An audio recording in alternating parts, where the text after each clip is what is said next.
ಮೇ 21 ಗುರುವಾರ ಅಂದರೆ ನಾಳೆ ಅಧಿಕ ಮಾಸದಲ್ಲಿ ಬಂದಿರುವ ಗುರುಪುಷ್ಯಮಿ ಯೋಗ ತುಂಬ ವಿಶೇಷವಾದದ್ದು. ಈ ದಿನ 11 ವೀಳ್ಯದೆಲೆಯಿಂದ ಹೀಗೆ ಮಾಡಿದರೆ ಮಹಾ ಐಶ್ವರ್ಯವಂತರಾಗ್ತೀರಾ. ಗುರುಬಲದಿಂದ ಮುಟ್ಟಿದ್ದೆಲ್ಲ ಬಂಗಾರವಾಗುವ ಸಮಯ ಏರ್ಪಡುತ್ತೆ. ಈ ದಿನ ಯಾವ ಬೇರನ್ನು ಕೊರಳಿಗೆ ತಾಯತದಲ್ಲಿ ಧರಿಸಿದರೆ ವರ್ಷ ಪೂರ್ತಿ ಜನಾಕರ್ಷಣೆಯಾಗುತ್ತದೆ ಎಂದು ಇವತ್ತಿನ ಈ ವಿಡಿಯೋದಲ್ಲಿ ಸಂಪೂರ್ಣವಾಗಿ ತಿಳಿಸಿಕೊಡ್ತೀವಿ. ಬನ್ನಿ. ಈ ಬಾರಿ ಗುರುಪುಷ್ಯಮಿ ಯೋಗವು ಮೇ 21 ಬೆಳಿಗ್ಗೆ 5:53 ಆರಂಭವಾಗಿ ಮೇ 22 ಬೆಳಗಿನ ಜಾವ 2:49 ಮುಕ್ತಾಯವಾಗುತ್ತೆ. ನಕ್ಷತ್ರಗಳ ರಾಜ ಎಂದು ಕರೆಯುವ ಪುಷ್ಯಮಿ ನಕ್ಷತ್ರವು ಗುರುವಾರ ಕೂಡಿ ಬಂದರೆ ಅದನ್ನು ಗುರುಪುಷ್ಯಮಿ ಯೋಗ ಎಂದು ಕರೆಯಲಾಗುತ್ತದೆ. ಇದೇ ಪುಷ್ಯ ನಕ್ಷತ್ರ ಭಾನುವಾರ ಕೂಡಿ ಬಂದರೆ ರವಿಪುಷ್ಯಮಿ ಯೋಗ ಎಂದು ಕರೆಯುತ್ತಾರೆ. ಈ ಎರಡರಲ್ಲಿ ಗುರುವಾರ ಕೂಡಿ ಬರುವ ಪುಷ್ಯಮಿ ಯೋಗ ತುಂಬಾ ಶ್ರೇಷ್ಠವಾದದ್ದು. ಈ ದಿನ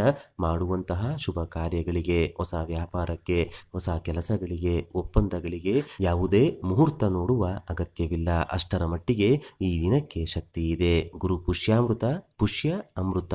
ಪುಷ್ಯ ಎಂದರೆ ಪೋಷಣೆ ಮಾಡುವುದು, ಅಮೃತ ಎಂದರೆ ಸ್ಥಿರತೆ. ಅಂದರೆ ಈ ದಿನ ನೀವು ಏನನ್ನ ಮಾಡುತ್ತೀರೋ ಅದು ನಿರಂತರವಾಗಿ ನಡೆಯುತ್ತೆ. ಉತ್ತಮ ಕೆಲಸಗಳನ್ನ ಮಾಡಿದರೆ ಜೀವನ ಪೂರ್ತಿ ಉತ್ತಮವಾದ ಕೆಲಸಗಳನ್ನೇ ಮಾಡುತ್ತೀರಿ. ಸಾಸಿವೆಯಷ್ಟು ಬಂಗಾರ ಖರೀದಿಸಿದರೆ ಮತ್ತೆ ಮತ್ತೆ ಬಂಗಾರ ಖರೀದಿಸುವಂತಹ ಶಕ್ತಿ ನಿಮಗೆ ಬರುತ್ತೆ. ಬಂಗಾರದ ಜೊತೆಗೆ ಬೆಳ್ಳಿ ಖರೀದಿ ಮಾಡಿದರೂ ತುಂಬ ಒಳ್ಳೆಯದು. ಭೂಮಿ ಖರೀದಿ, ಮನೆ ಖರೀದಿ, ಶಂಕುಸ್ಥಾಪನೆ, ಆಸ್ತಿ ಮನೆ ವಿಚಾರವಾಗಿ ಒಪ್ಪಂದಗಳಿಗೆ ಸಹಿ ಹಾಕುವುದು, ಗುರುಗಳ ಆಶೀರ್ವಾದ ಪಡೆಯುವುದು, ಗುರುಗಳ ಸೇವೆ ಮಾಡುವುದು, ಸಾಲಗಳನ್ನು ತೀರಿಸಲು ಪ್ರಯತ್ನ ಮಾಡುವುದು, ಹಣವನ್ನು ಕೂಡಿಡಲು ಆರಂಭಿಸುವುದು, ಹೊಸ ವ್ಯವಹಾರ ಆರಂಭಿಸುವುದು. ಜೀವನದಲ್ಲಿ ಗುರುಗಳೇ ಇಲ್ಲ ಎಂದರೆ ಹೊಸದಾಗಿ ಯಾರನ್ನಾದರೂ ಗುರುವಾಗಿ ಸ್ವೀಕರಿಸುವುದು. ಹೀಗೆ ನಾನಾ ಕೆಲಸಗಳಿಗೆ ಗುರುಪುಷ್ಯಮಿ ಯೋಗವು ಸಹಕಾರ ನೀಡುತ್ತೆ. ಅತ್ಯಂತ ಪುಣ್ಯಪ್ರದವಾದ ದಿನವೆಂದು ಹೇಳಬಹುದು. ಗುರುಪುಷ್ಯಮಿ ಯೋಗದ ದಿನವೇ ಪಂಚಮಿ ತಿಥಿ ಕೂಡಿ ಬಂದಿದೆ. ಇದನ್ನು ಗುರುಪಂಚಮಿ ದಿನವೆಂದು ಕೂಡ ಕರೆಯಲಾಗುತ್ತೆ. ಅಧಿಕ ಮಾಸದಲ್ಲಿ ಬಂದ ಗುರುಪುಷ್ಯ ಯೋಗದ ದಿನ ತಪ್ಪದೆ ಮನೆಗೆ ಬಾಳೆ ಗಿಡದ ಬೇರನ್ನು ತರಬೇಕು. ಬಾಳೆ ಗಿಡಕ್ಕೆ ನೀರನ್ನು ಅರ್ಪಿಸಿ ಸಕ್ಕರೆ ಅಥವಾ ಬೆಲ್ಲವನ್ನು ನೈವೇದ್ಯವಾಗಿ ಇಟ್ಟು ಚಿಕ್ಕ ಬೇರಿನ ತುಂಡನ್ನು ಮನೆಗೆ ತರಬೇಕು. ಮನೆಗೆ ತಂದಂತಹ ಬೇರನ್ನು ಅರಿಶಿಣದ ನೀರಿನಿಂದ ತೊಳೆದು ಒಂದು ತಾಯತದಲ್ಲಿ ಸೇರಿಸಿ ಕೊರಳಿಗೆ ಅರಿಶಿಣದ ದಾರದ ಸಹಾಯದಿಂದ ಧರಿಸಿಕೊಳ್ಳಬೇಕು. ಈ ಬೇರಿನ ತಾಯತವನ್ನು ಯಾರು ಈ ಮಾಸದಲ್ಲಿ ಬಂದಿರುವ ಗುರುಪುಷ್ಯ ಯೋಗದ ದಿನ ದೇಹಕ್ಕೆ ಧರಿಸಿಕೊಳ್ತಾರೋ ಅವರಿಗೆ ಪಿತೃದೋಷಗಳು ಕಡಿಮೆಯಾಗ್ತಾ ಬರುತ್ತೆ, ಗುರುಬಲ ಹೆಚ್ಚಾಗುತ್ತೆ, ಸರ್ವ ಕಾರ್ಯದಲ್ಲೂ ಯಶಸ್ಸು ಸಿಗುತ್ತದೆ, ಭಾಗ್ಯದ ಬಾಗಿಲು ತೆರೆಯುತ್ತದೆ, ದಾನಗಳನ್ನ ಮಾಡುವಷ್ಟು ಸಂಪತ್ತು ಹೆಚ್ಚುತ್ತದೆ, ಐಶ್ವರ್ಯದ ಜೊತೆಗೆ ಅದೃಷ್ಟ ಕೂಡಿ ಬರುತ್ತೆ. ಮುಂದಿನ ಗುರುಪುಷ್ಯಮಿ ಯೋಗ ಬರುವ ತನಕ ಕೊರಳಿನಲ್ಲಿ ಈ ತಾಯತ ಇರಬೇಕು. ಮತ್ತೆ ತಾಯತವನ್ನು ಬದಲಿಸಿ ಹೊಸ ತಾಯತವನ್ನ ಆ ದಿನ ಸಿದ್ಧಿ ಮಾಡಿಕೊಳ್ಬೇಕು. ಬಾಳೆ ಗಿಡದ ಬೇರನ್ನು ತಾಯತಕ್ಕೆ ತುಂಬುವಾಗ ಓಂ ನಮೋ ನಾರಾಯಣಾಯ ಎಂದು 108 ಬಾರಿ ಹೇಳಿಕೊಳ್ಳಿ. ಇದರಿಂದ ಮತ್ತಷ್ಟು ಶಕ್ತಿ ತಾಯತಕ್ಕೆ ಸಿಗುತ್ತೆ. ನಿಮ್ಮ ಇಷ್ಟ ಗುರುಗಳ ಹೆಸರನ್ನು ಈ ಸಮಯದಲ್ಲಿ ಸ್ಮರಿಸಿಕೊಳ್ಳಿ. ನಿಮಗೆ ಗುರುಗಳೇ ಇಲ್ಲವೆಂದರೆ ಗಣಪತಿಯನ್ನು ಗುರುವಾಗಿ ಸ್ವೀಕರಿಸಿ ತಾಯತ ರೆಡಿ ಮಾಡಿಕೊಳ್ಳಿ. ಗುರುಪುಷ್ಯಮಿ ಯೋಗದ ದಿನ ಬಾಳೆ ಗಿಡದ ಬೇರು ತರಲು ಸಾಧ್ಯವಿಲ್ಲವೆಂದರೆ ಒಂದು ದಿನ ಮುಂಚೆಯೇ ಬೇರನ್ನು ತಂದು ಮನೆಯಲ್ಲಿ ಇಟ್ಟುಕೊಳ್ಳಿ. ಮಕ್ಕಳು ಈ ಬೇರನ್ನು ಕೊರಳಿಗೆ ತಾಯತದ ಮೂಲಕ ಧರಿಸಿದರೆ ನೆನಪಿನ ಶಕ್ತಿ ಹೆಚ್ಚುತ್ತದೆ, ಪಿತೃಗಳ ಅನುಗ್ರಹ ಸಿಗುತ್ತದೆ. ದೊಡ್ಡವರು ಧರಿಸಿದರೆ ಹಣದ ಆಕರ್ಷಣೆ ಚೆನ್ನಾಗಿ ಆಗಿ ಕೈನಲ್ಲಿ ದುಡ್ಡು ನಿರಂತರವಾಗಿ ಓಡಾಡುತ್ತೆ. ನಿಂತ ವ್ಯವಹಾರಗಳಲ್ಲಿ ಪ್ರಗತಿ, ಧನಲಾಭ, ಮಾನಸಿಕ ನೆಮ್ಮದಿ ಸಿಗುತ್ತದೆ.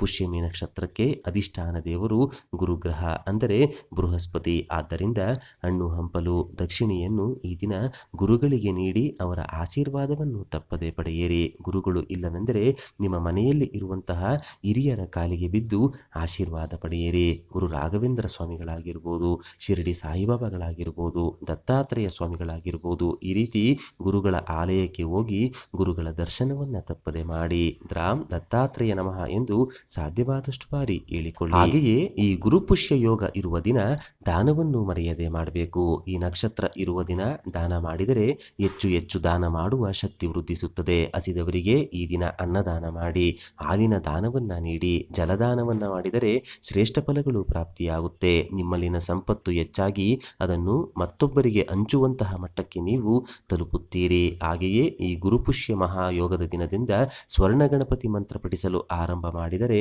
ಶೀಘ್ರವಾಗಿ ಬಂಗಾರ ಕೊಳ್ಳುವ ಶಕ್ತಿ ಬಂದು ಮನೆಗೆ ಹೆಚ್ಚಿನ ಬಂಗಾರ ತರಲು ದಾರಿಯಾಗುತ್ತದೆ. ಈ ಸ್ವರ್ಣ ಗಣಪತಿ ಮಂತ್ರವನ್ನು ನಾಳೆ ಹಾಗೂ ದಿನನಿತ್ಯ ನಿಮ್ಮ ಮನೆಯಲ್ಲಿ ದೀಪಾರಾಧನೆ ಮಾಡುವಾಗ ಸಾಧ್ಯವಾದಷ್ಟು ಬಾರಿ ಪಠಿಸಿ ಗಣೇಶನಿಗೆ ನಮಸ್ಕಾರ ಮಾಡಿಕೊಳ್ಳಿ. ಈ ಮಂತ್ರ ಹೇಳುವಾಗ 11 ವೀಳ್ಯದೆಲೆಗಳನ್ನು ಒಂದೊಂದೇ ಗಣೇಶನ ಮುಂದೆ ಇಡುತ್ತಾ ಮಂತ್ರವನ್ನು ಕೂಡ 11 ಬಾರಿ ಹೇಳಿಕೊಳ್ಳಬೇಕು.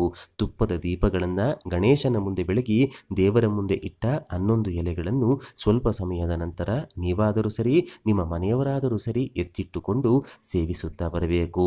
ಸಕ್ಕರೆ, ಏಲಕ್ಕಿ, ಅಡಿಕೆ, ಒಂದು ಸಿಹಿ ಖರ್ಜೂರದ ಜೊತೆಗೆ ಎಲೆಯನ್ನು ಸೇವಿಸುತ್ತಾ ಕಷ್ಟಗಳೆಲ್ಲ ಕಳೆಯಲೆಂದು ಗಣಪತಿಗೆ ಕೈ ಮುಗಿಯಬೇಕು. ಈ ಮಂತ್ರ ಈ ವಿಧವಾಗಿದೆ. ಓಂ ನಮೋ ಹೇರಂಬ ಮದಮೋದಿತ ಅಸ್ಥಿಮುಖಾಯ ಮಮ ಸ್ವರ್ಣ ಪ್ರಾಪ್ತಂ ಕುರು ಕುರು ಸ್ವಾಹ. ಮತ್ತೊಮ್ಮೆ ಹೇಳ್ತೀವಿ ಕೇಳಿ. ಓಂ ನಮೋ ಹೇರಂಬ ಮದಮೋದಿತ ಅಸ್ಥಿಮುಖಾಯ ಮಮ ಸ್ವರ್ಣ ಪ್ರಾಪ್ತಂ ಕುರು ಕುರು ಸ್ವಾಹ. ಪುಷ್ಯಮಿ ನಕ್ಷತ್ರವು ಗುರು ಹಾಗೂ ಶನಿಗ್ರಹಕ್ಕೆ ಅತ್ಯಂತ ಪ್ರಿಯವಾದ ನಕ್ಷತ್ರ. ಹಾಗಾಗಿ ಈ ದಿನದಂದು ಸರ್ವ ಗ್ರಹಗಳ ಅನುಗ್ರಹಕ್ಕೆ ನವಗ್ರಹ ಪ್ರದಕ್ಷಿಣೆ ಮಾಡಬೇಕು. ಗುರುಪುಷ್ಯಮಿ ಯೋಗದ ದಿನ ನವಗ್ರಹಗಳಿಗೆ ಪ್ರದಕ್ಷಿಣೆ ಮಾಡುವಾಗ ಓಂ ನಮಃ ಶಿವಾಯ ಅಥವಾ ಶಿವಾಯ ಓಂ ಎಂದು ಹೇಳಿಕೊಳ್ಳಿ. ಅನ್ನ ಹಾಗೂ ಎಳ್ಳನ್ನು ನವಗ್ರಹಗಳ ಮುಂದಿಟ್ಟು ನಮಸ್ಕಾರ ಮಾಡಿಕೊಂಡರೆ ಅನೇಕ ರೀತಿಯ ಗ್ರಹದೋಷ, ಜಾತಕ ದೋಷಗಳು ಕೂಡ ಕಳೆದು ಹೋಗುತ್ತೆ.